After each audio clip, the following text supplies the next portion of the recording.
Hello students, हमारा topic चल रहा था सॉल्यूशन ऑफ रेडियल इक्वेशन। इसके अंदर हमने इसका जो फर्स्ट पार्ट हमने सोल्व किया प्रीवियस लेक्चर के अंदर, उसमें हमने आर रो की इक्वेशन निकाली थी ई की पावर माइनस का रो बाय 2 एफ रो, जहां पर हमारे पास में आर रो इक्वल टू ए ई की power row by 2 plus B e की पावर माइनस रो बाय 2। ठीक है, ये इक्वेशन आई थी जब हमने ऑक्सिलरी इक्वेशन लिख करके डिफरेंशियल इक्वेशन को सोल्व किया था। तो वहां पर जो हमारा फर्स्ट टर्म है इसकी, ये क्या हो रही थी, रो टेंड्स टू इन्फिनिटी के लिए इनफाइनाइट हो रही थी। तो इसको क्या कर रहे थे, इसको हटा दिया था। सॉल्यूशन कितना बचा था, R rho equal to B e की पावर माइनस का रो बाय 2।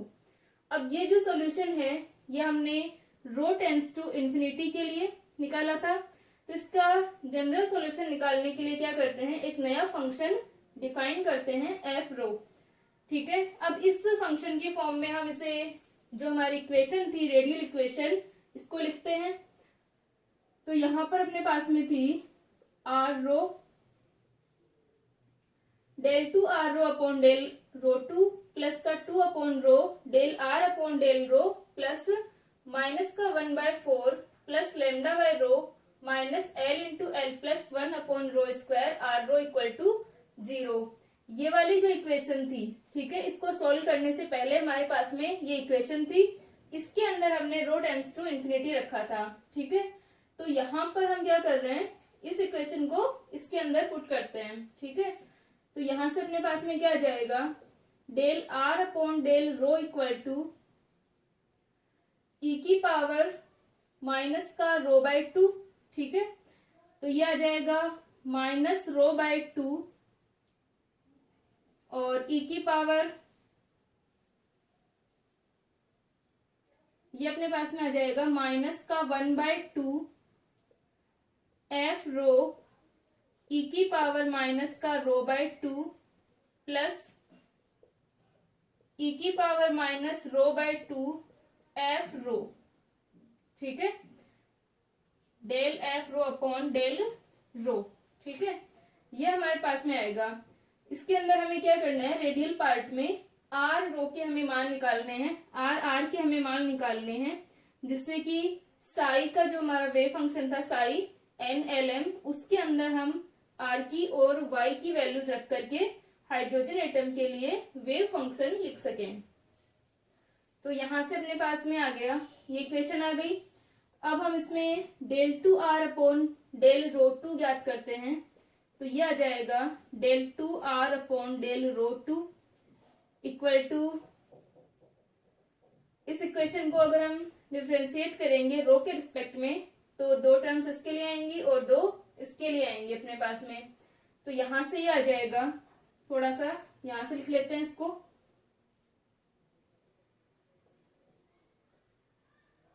माइनस का 1/2 del F upon del rho, और यह आ जाएगा ई की पावर माइनस का रो बाय 2 प्लस माइनस का 1/2 पहले से अपने पास में, और ई की पावर का हम वापस से करेंगे तो वापस क्या बन जाएगा, माइनस 1/2 और माइनस 1/2 एफ रो ई की पावर माइनस का रो बाय 2 प्लस ई की पावर माइनस रो बाय 2 और del F by del rho, तो यह आ जाएगा माइनस का 1/2 ई की power minus rho by 2 del F rho by del rho plus ई की पावर माइनस का rho by 2 del 2 F rho upon del rho 2। ठीक है, ये हमारे पास में इक्वेशन आ गई। इसके अंदर del square R upon del rho square की हमारे पास में इक्वेशन है ये। तो जो भी हमने वैल्यूज निकाली हैं वो वापस से हम इस इक्वेशन में पुट कर देंगे। ठीक है, यहाँ पर हम क्या कर रहे थे, जो हमारा रेडियल पार्ट है उसको हम सोल्व कर रहे थे और इसके अंदर हमने कुछ वैल्यूज मानी थी और यहाँ पर इनको पुट कर रहे हैं। ठीक है, तो इस इक्वेशन में हम ये वाली वैल्यू रखेंगे।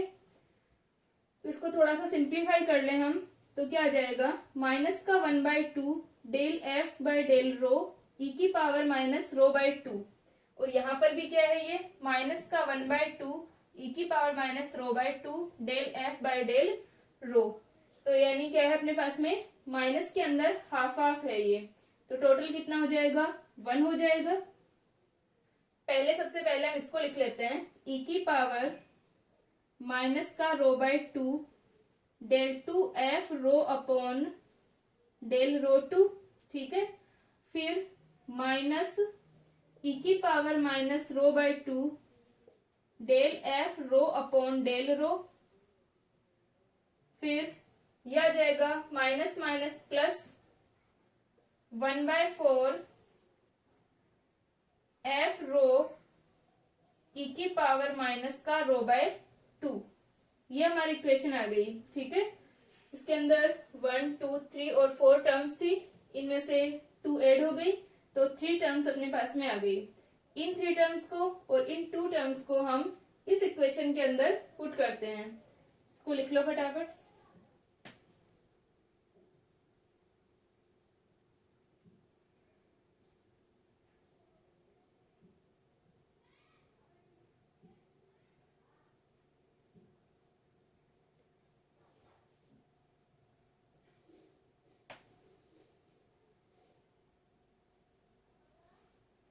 ठीक है, यहां तक हो गया। अब हम इसके अंदर इसकी वैल्यू रखते हैं।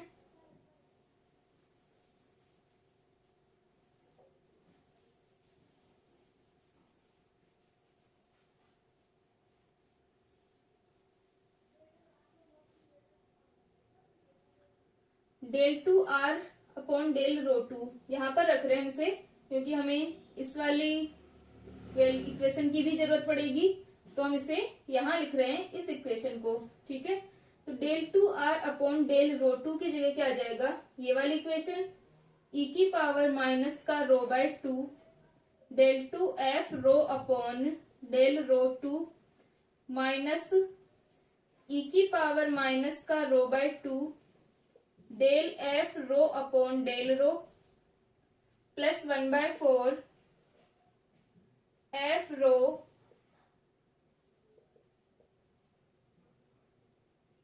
ई की पावर माइनस रो बाय 2, ठीक है, प्लस 2 बाय रो, ठीक है। इसको हमने लिख लिया। अब हम del R upon del rho को लिख रहे हैं,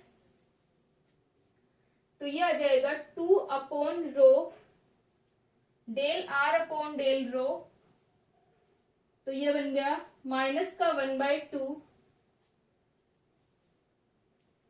एफ रो ई की पावर माइनस का रो बाय 2 प्लस ई की power minus rho by 2 del F rho upon del rho, ठीक है। ये आ गया अपने पास में। अब यहां तक हो गया, प्लस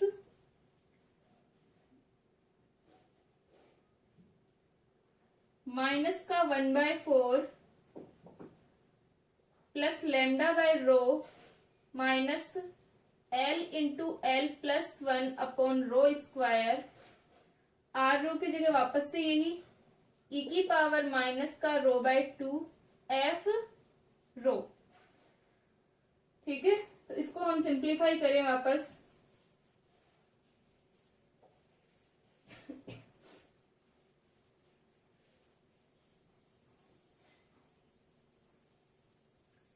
तो ये आ जाएगा ई की पावर माइनस का रो बाय 2, तो ई की पावर माइनस रो बाय 2 सभी में है, इसको कॉमन ले लेंगे, ठीक है। तो ये हट जाएगा हमारा, ई की पावर माइनस रो बाय 2 से सारी टर्म्स को हम डिवाइड कर देते हैं, तो ई की पावर माइनस रो बाय 2 अपना हट जाएगा, बाकी बचेगा del 2 F rho upon del rho 2 minus del F upon del rho. तो यहां पर अपने पास में del F upon del rho और कौन सी टर्म के अंदर आएगा, पहले हम इसको लिख लेते हैं, del F upon del rho, ठीक है।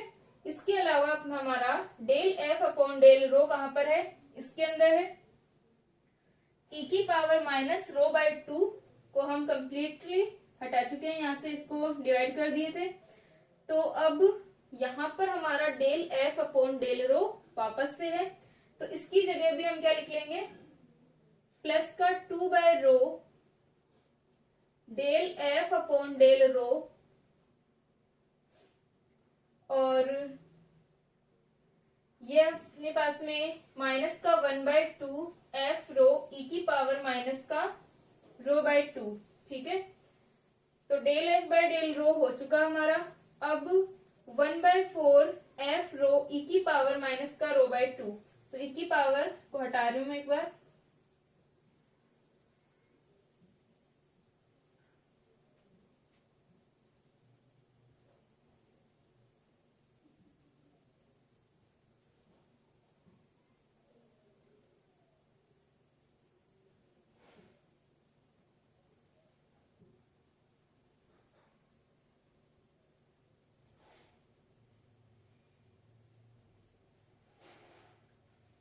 तो एफ रो की जो टर्म होगी, एक तो ये वाली है अपनी, ठीक है, और यहाँ पर है एफ रो की टर्म्स।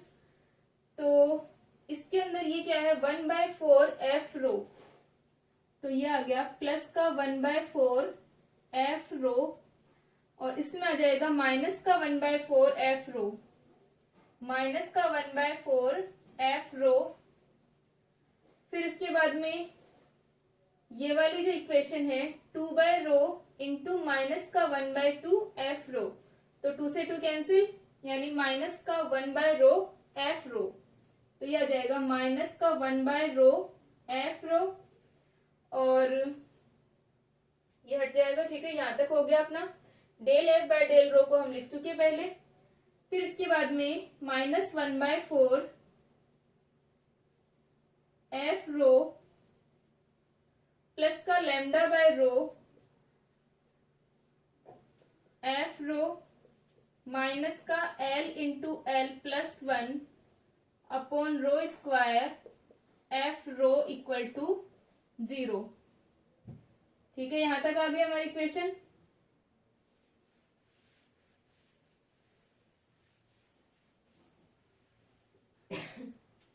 अब इस इक्वेशन के अंदर del 2 F upon del rho square minus del F upon del rho, del F upon del rho की और कोई टर्म नहीं है, ये वाली है, तो यह आ जाएगा प्लस का 2 by rho minus 1 del F upon del rho plus का 1 बाय 4 एफ रो, और ये हमारे पास में क्या है, ये वाला प्लस का 1 बाय 4 एफ रो है, इसको हम लिख चुके एक बार पहले। माइनस का 1 बाय 4 एफ रो है, तो ये कैंसिल हो जाएंगे दोनों। ठीक है, ये दोनों कैंसिल हो जाएंगे, और यहां पर हमारे पास में क्या है, माइनस का 1 बाय रो एफ रो और प्लस का लैम्डा अपॉन रो, तो ये आ जाएगा लैम्डा माइनस 1 अपॉन रो। ठीक है, क्योंकि ये माइनस का 1 बाय रो है और ये प्लस का लैम्डा अपॉन रो है, तो लैम्डा माइनस 1 अपॉन रो बन गया। ठीक है, lambda upon rho minus 1 upon रो, तो ये बन जाएगा लैम्डा माइनस 1। इसके बाद में माइनस का L into L plus 1 upon rho square, तो इसको हम लिख सकते हैं del 2 F rho upon plus का 2 by rho minus 1 del F upon del rho plus lambda minus 1 upon rho minus का L into L plus 1 upon rho square F rho equal to 0। ये equation आ जाएगी अपने पास में। ठीक है, यहां तक लिखे इसको।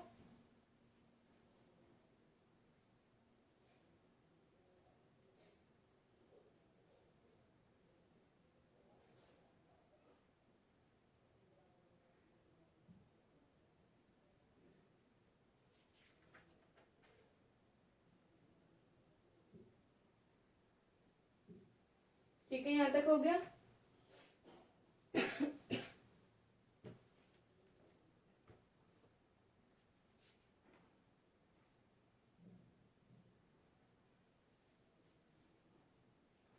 तो अब जो हमारी इक्वेशन आई है, इस इक्वेशन के अंदर क्या होता है कि जो एफ रो और del F upon del rho है, इनके अंदर क्या होंगी, रो इक्वल टू 0 यानी मूल बिंदु पर सिंगुलरिटी होंगी, विचित्रता होगी। तो इसके लिए क्या करते हैं कि इसका सीरीज सॉल्यूशन लेते हैं, यहाँ पर श्रेणी हल लेते हैं। तो सीमांत प्रतिबंधों के लिए क्या करेंगे, श्रेणी हल की जो विधि होगी उसको यूज करते हैं। तो एफ का हमारे पास में मान लेंगे रो की पावर एल, एल रो। ठीक है, यहां तक लिख लिया था।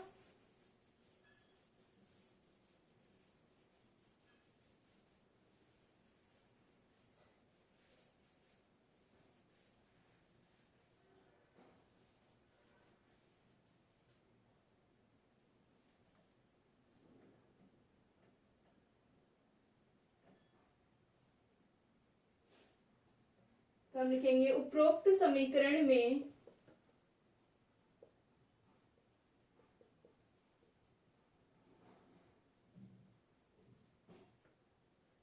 मूल बिंदु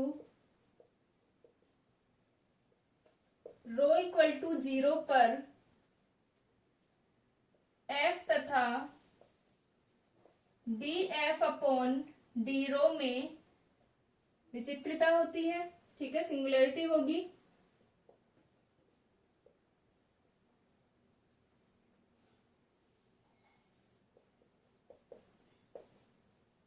अतः इसे श्रेणी विधि से हल करते हैं। ठीक है, तो f का मान यहां पर लेंगे f रो इक्वल टू रो की पावर l, l रो, जहां l रो क्या है, ठीक है, ये हमारे पास में लैग्रेंज बहुपद है। ठीक है,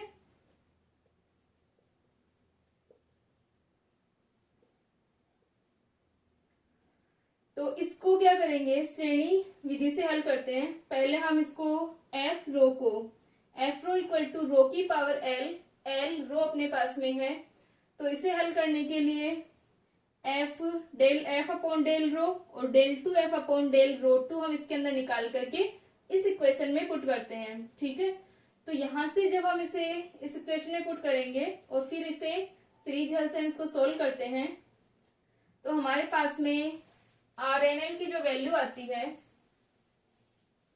उसको हम इस प्रकार लिख सकते हैं।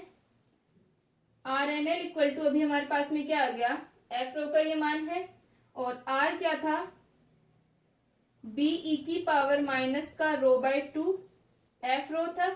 ठीक है, तो हम इसे लिख सकते हैं BNL, R हमारा NL पर डिपेंड होगा, N प्रिंसिपल क्वांटम नंबर है और L एजिमुथल क्वांटम नंबर है, कक्षीय कोणीय, ये कक्षीय संख्या है हमारी। ठीक है, तो यहाँ पर DNL E की पावर माइनस का रो बाय 2 और F की जगह हम लिख सकते हैं रो की पावर L, L रो। ठीक है, और ये जो हमारे पास में लगे फंक्शन आता है, लगे बहुपद यहां से जो हम निकालेंगे, वो इसको हम लिख सकते हैं n प्लस एल और 2l प्लस 1। ठीक है, जहां पर ये n प्लस एल माइनस 1 की कोटि का होगा। ठीक है, और जो l की वैल्यूज होती है अपने पास में, l की वैल्यू कितनी होंगी, n माइनस 1 तक होंगी। ठीक है, जिस प्रकार ml की वैल्यू हमने देखी थी, ml की value minus L2 plus L होती है, वैसे ही L की वैल्यू कहां तक होती है, n माइनस 1 तक होती हैं। अगर हमारा जो मुख्य क्वांटम संख्या है n, इसके मान अगर कितना है, 1 है, 1 होगा, तो L का मान कितना आएगा, 0 आएगा। इसी प्रकार n इक्वल टू 2 होने पर l का मान कितना आता है, 0 और 1 आता है। ठीक है, तो l के मान n माइनस 1 तक होंगे। ठीक है,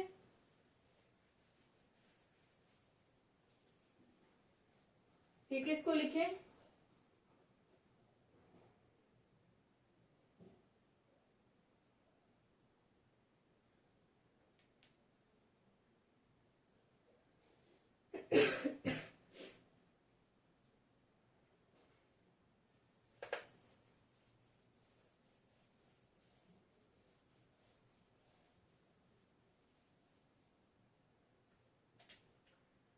ठीक है, तो एल रो हमारा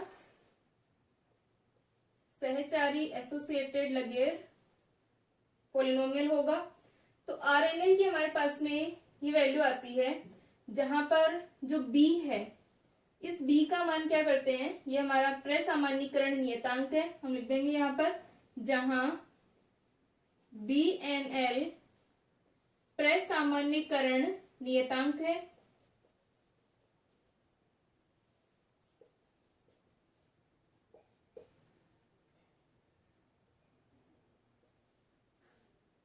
नियतांक है तथा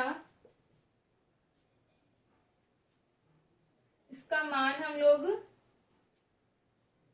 जो हमारे लगे बहुपद हैं, ठीक है, इनके लिए हम ऑर्थोगोनैलिटी कंडीशन, और जो हमारा आर है इसके लिए जो हमारा फंक्शन होगा इसके लिए हम क्या करते हैं, ऑर्थोगोनैलिटी कंडीशन और नॉर्मलाइजेशन कंडीशन को यूज करके इस का मान निकालते हैं। ठीक है, बीएनएल का प्रसामान्यीकरण नियतांक का मान ज्ञात करते हैं।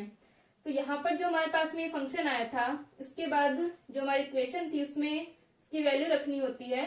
तो वहां से आप डायरेक्ट इसको याद कर लेना। ठीक है, कि इसके अंदर हम एफ रो का मान रख रहे हैं, तो रो की पावर एल, और ये हमारा फंक्शन है। ठीक है, तो ये अपने पास में जो आर की वैल्यू आती है, ये कंप्लीट हमारा फंक्शन,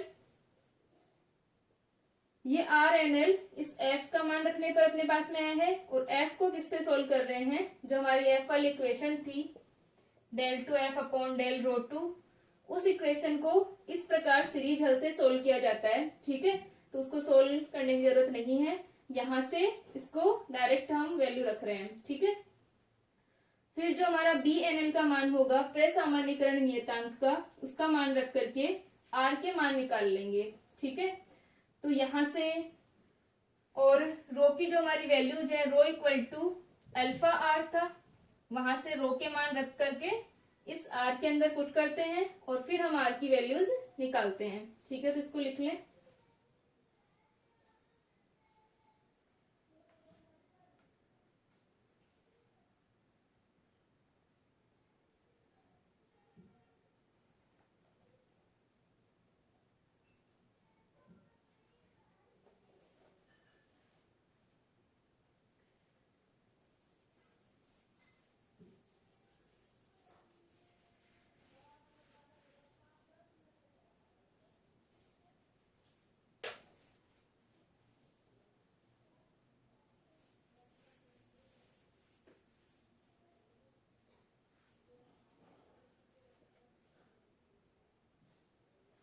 ठीक है, तो बी एन एल का मान अपने पास में होता है, प्रसामान्यीकरण नियतांक जो है बी एन एल का मान अपने पास में 2 अपॉन एन ए नोट का होल क्यूब,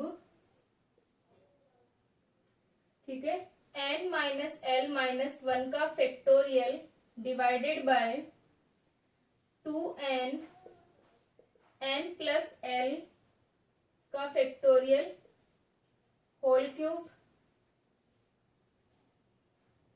और इसकी पावर 1/2। ठीक है, ये होता है अपने पास में।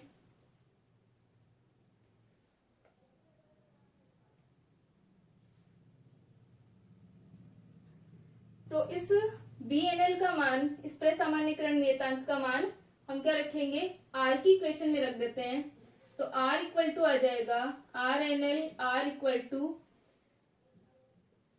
2 अपॉन एन ए नोट का whole cube, n minus L minus 1 का factorial divided by 2n n plus L का फैक्टोरियल, का होल क्यूब की पावर हाफ और e की पावर माइनस का रो बाय 2 रो की पावर l और ये अपने पास में 12+1 n प्लस l रो। ठीक है, तो अब इसके अंदर हम रो का मान रखते हैं, तो रो इक्वल टू क्या था, अल्फा आर, और अल्फा इक्वल टू क्या था, 8me upon H cut square.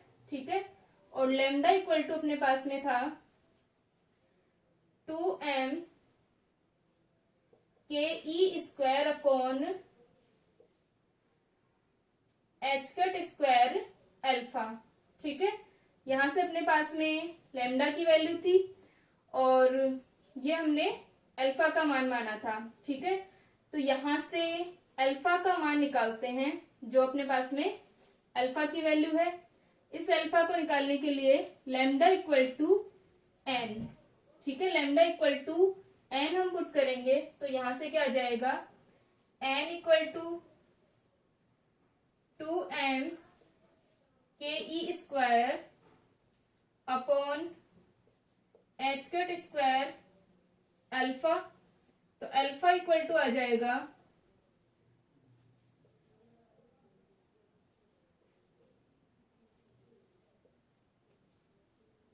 ठीक है, यहाँ पर अपने पास में अल्फा की वैल्यू आती है ये, और ये जो अपने इक्वेशन है, ठीक है, यहाँ से हम रो के अंदर वैल्यू रखते हैं और फिर यहाँ पर आर के अंदर ये सारे मान रखेंगे और आर एन एल के मान ज्ञात करते हैं। ठीक है, ठीक है, इसको लिखो।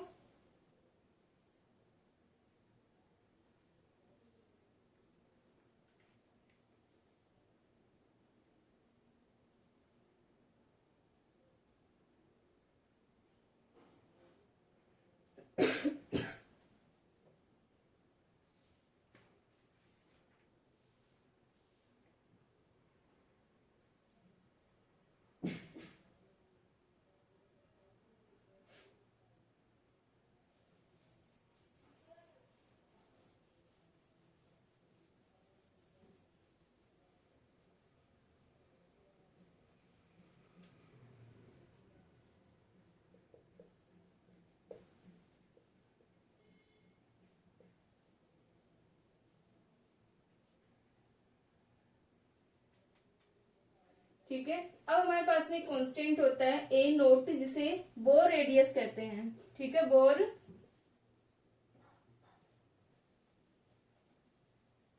बोर त्रिज्या। आगे इसका मान निकालेंगे हम लोग।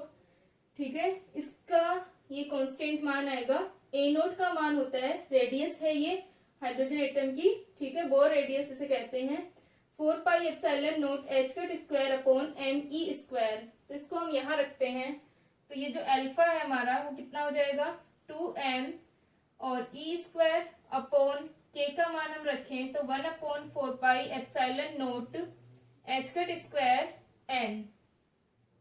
तो यहां से M E square upon 4πε0 H cut square, इसकी जगह तो क्या आ जाएगा, अल्फा आ जाएगा, तो 2/n अल्फा। ठीक है, ये अपने पास में आ गया। तो रो का मान क्या आ जाएगा, rho equal to 2r upon n A naught. ठीक है, अल्फा नहीं, यहाँ पे ए नोट आ जाएगा, n ए नोट। ठीक है, ये क्या है, बोर रेडियस है, इसका मान एक कांस्टेंट वैल्यू आएगी। ठीक है, क्योंकि सारे यहाँ पर क्या है हमारे पास में कांस्टेंट हैं।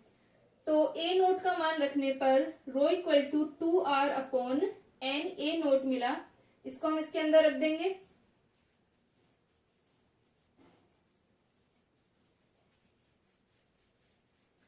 तो ये आर एन एल का मान आ जाएगा, इस बी एन एल के अंदर भी जो ए नोट है वो क्या है, बोर रेडियस है, तो 2/n ए नोट का whole cube n minus L minus 1 का factorial divided by 2n n plus L का फैक्टोरियल की पावर हाफ e की पावर माइनस का 2r upon n A note और ये भी 2r/n a0 की पावर l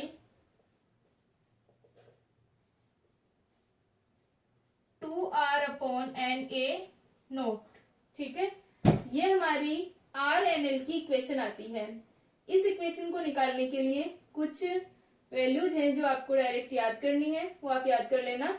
और यहां से जहां तक हमने इक्वेशन छोड़ी थी, एफ रो इक्वल टू रो की पावर एल रो।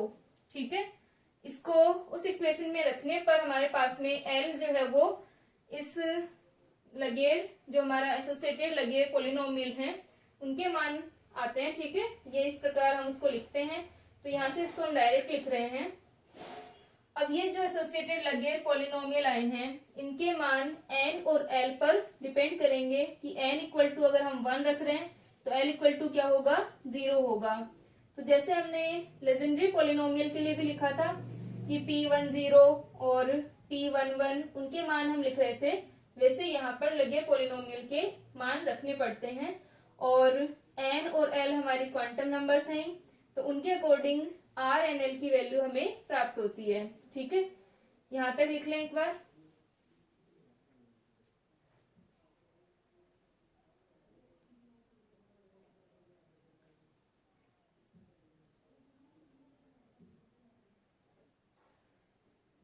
ठीक है, यहां तक हो गया।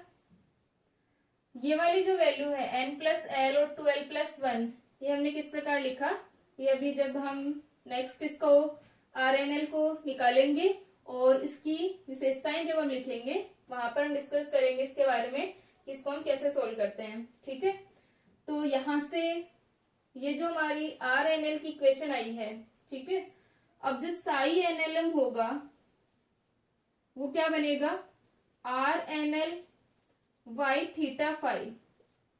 ठीक है, RNL की ये पूरी इक्वेशन रहेगी और y थीटा फाई क्या थे, स्फेरिकल हार्मोनिक्स थे, उसको हम निकालते हैं। ठीक है, तो यहां से पहले हम साई NLM रखें। तो साई NLM कंप्लीट अब हमारा होगा psi NLM equal to RNL YLM theta phi. ठीक है, YLM theta phi spherical harmonics हैं। तो YLM थीटा फाई के अंदर एक तो RNL की हमारी ये वैल्यू आ जाएगी और YLM थीटा फाई में क्या था, फाई का मान हमारा 1/√2 पाई e की पावर आयोटा m फाई थे। ठीक है, और इसके अलावा जो हमने PLM कोस थीटा की फॉर्म रखी थी, ठीक है, जब हम थीटा डिपेंडेंट पार्ट निकाल रहे थे तो वहां पर हमारे पास में क्या आया था, PLM कोस थीटा और NL का मान आया था। ठीक है, तो ये हमारा क्या है, थीटा डिपेंडेंट पार्ट है और ये R डिपेंडेंट पार्ट है। तो इन दोनों को मिलाकर के हमें क्या मिलेगा, साई का मान मिलेगा। तो हम लोग y थीटा फाई को तो सोल्व कर चुके थे, स्फेरिकल हार्मोनिक्स को, RNL को हम सोल्व करेंगे। R ठीक है, n10 n हमारा 1 है, n2 होगा तो R20 R21। ठीक है, और इसी प्रकार R30 R31 R32 ये हमें मिलते हैं। ठीक है, तो इनके हम मान निकालेंगे। तो सबसे पहले हम R10 को निकालते हैं।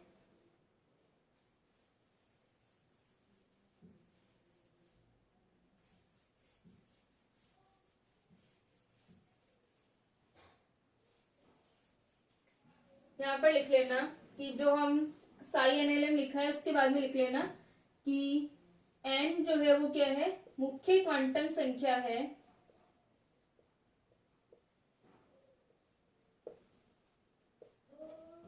ठीक है, और इसके मान n equal to 1 2 3 4 5 integer numbers होते हैं और l जो है वो क्या है, कक्षीय क्वांटम संख्या है।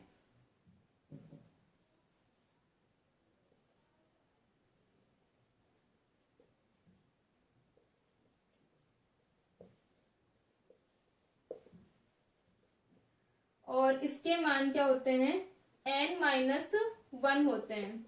ठीक है, L के मान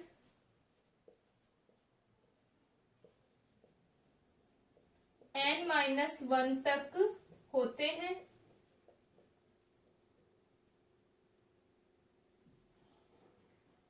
और अगर हमारा n1 है तो ये 0 रहेगा, तो यहां से अपना ये 0, ठीक है, और उसके बाद में 0 1 2 3 इस प्रकार हो सकते हैं ये। ठीक है, यानी 0 से स्टार्ट होंगे ये। और जो ml है, ml क्या है, चुंबकीय क्वांटम संख्या है, चुंबकीय क्वांटम संख्या है। और इसके मान कहां तक होते हैं, ml के मान -L2 + L होते हैं। ठीक है, तो ये हमारे पास में तीनों क्वांटम नंबर्स हैं। तो जो हमारा y है, y थीटा फाई क्या होगा, ओनली दोनों क्वांटम नंबर्स पर डिपेंड करेगा, L और ml पर। और जो हमारा r है वो डिपेंड करेगा प्रिंसिपल क्वांटम नंबर पर और L के ऊपर। ठीक है, तो यहां से जब हम इसको साई थीटा फाई को निकालेंगे, साई r थीटा फाई जो हमारा कंप्लीट आएगा, उसके अंदर हम देखेंगे कि डिजेनरेसी होती है। और जो हमारा आगे डिपेंडेंसी आएगी, डिजेनरेसी जब हम निकालेंगे तो वो किस पर डिपेंड करेगा कि n की अलग वैल्यूज के लिए हमारे पास में L के मान आते हैं, यहाँ पर थीटा और फाई सेम रहते हैं। ठीक है, तो थीटा और फाई पर निर्भरता नहीं होगी, किस पर, r पर निर्भरता आती है। ठीक है, तो पहले हम r के मान को निकालते हैं, फिर हम साई r थीटा फाई को देखेंगे। ठीक है, इसको लिख लें।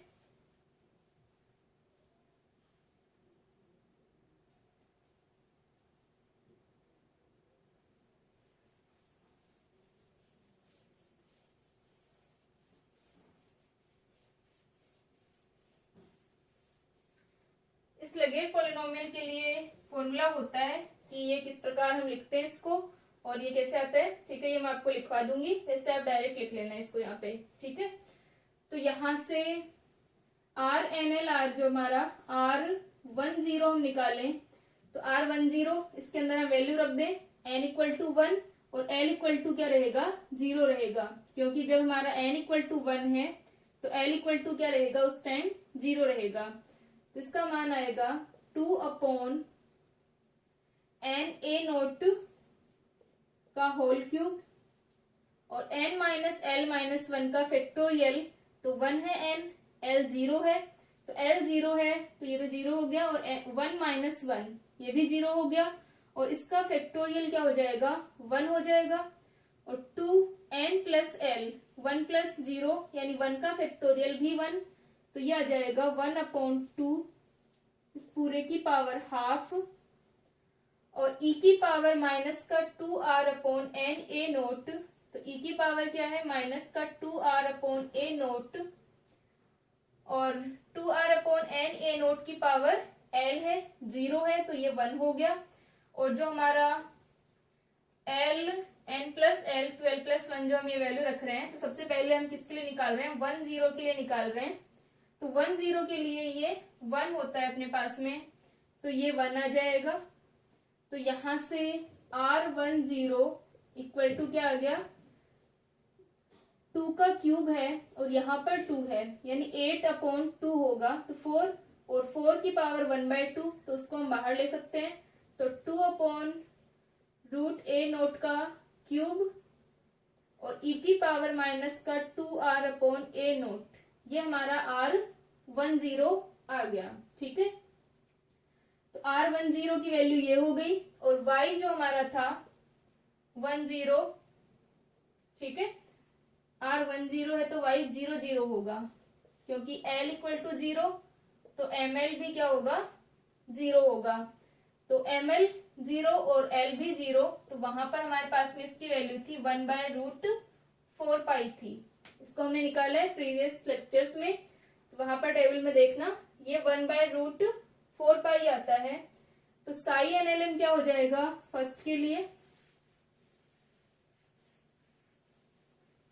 इस वाले के लिए अपने पास में साई एन एल एम, तो ये है 100, क्या बन जाएगा 2/√a0 क्यूब e की पावर माइनस का 2r/a0 1/√4 पाई। इसको हम लिख सकते हैं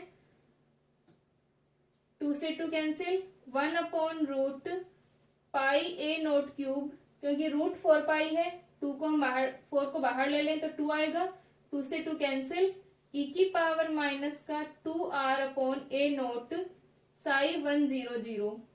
ठीक है, ये हमारा साई 100 का मान आता है। तो नेक्स्ट जो हम लेक्चर में r की आगे की वैल्यूज के लिए जब हमारा n = 2 है तो r20 और r21 आदि को ज्ञात करेंगे। ठीक है, इनको निकालेंगे और फिर साई के मान को हम निकालेंगे।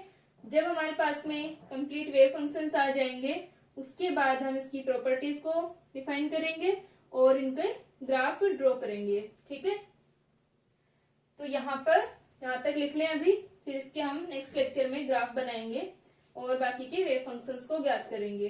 ठीक है, तो नेक्स्ट लेक्चर में हम इसको कंटिन्यू करते हैं।